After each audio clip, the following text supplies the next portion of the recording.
শেষ হলো ভারতের লোকসভা নির্বাচনের পঞ্চম দফার ভোট গ্রহণ। স্থানীয় সময় সকাল 7টায় শুরু হয়ে চলে বিকেল 6টা পর্যন্ত। ভোট পড়েছে 56.68%। বিচ্ছিন্ন সহিংসতা হলেও সবচেয়ে বেশি ভোট পড়েছে পশ্চিমবঙ্গে। 100% কপার কন্ডেন্সারে তৈরি ভিশন ফ্রিজ, তাই গুণে মানে অটুট থাকে বছরের পর বছর। 4 দফার পরে শেষ হলো লোকসভার পঞ্চম দফার ভোটও।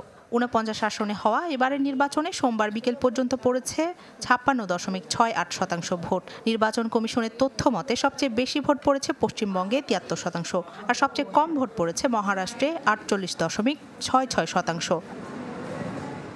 তবে চূড়ান্ত ভোটের হার জানতে ইসির সময় লাগতে পারে আরও অন্তত 3 দিন। এই ধাপে ভোট দিয়েছেন 6 রাজ্য ও 2টি কেন্দ্রশাসিত অঞ্চলের নাগরিক। পশ্চিমবঙ্গের ব্যারাকপুর, হাওড়া, হুগলি, আরামবাগ সহ বেশ কিছু এলাকায় হয়েছে বিচ্ছিন্ন সংঘর্ষ।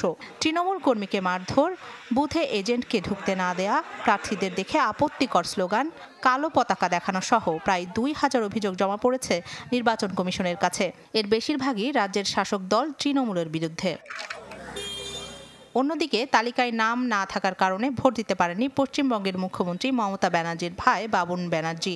এদিকে মুম্বাইয়ের বিভিন্ন কেন্দ্রে ভোট দিতে বিলম্ব হওয়ার অভিযোগ তুলেছেন মহারাষ্ট্রের সাবেক মুখ্যমন্ত্রী ও শিবসেনা ঠাকরের দলের প্রধান উদ্ধব ঠাকরে। এ দফার সবচেয়ে হাই প্রোফাইল কেন্দ্র উত্তরপ্রদেশের রায়বরেলি ও আমেঠি। রায়বরেলি কেন্দ্রে এবার ভাগ্য নির্ধারণ হবে কংগ্রেস নেতা রাহুল গান্ধীর। অন্যদিকে আমেঠির বিজেপি প্রার্থী স্মৃতি ইরানির ভাগ্যও নির্ভর করছে এ দফার ভোটে। এছাড়া উত্তরপ্রদেশের লখনৌতে রয়েছেন কেন্দ্রীয় প্রতিরক্ষামন্ত্রী বিজেপি প্রার্থী রাজনাথ সিং।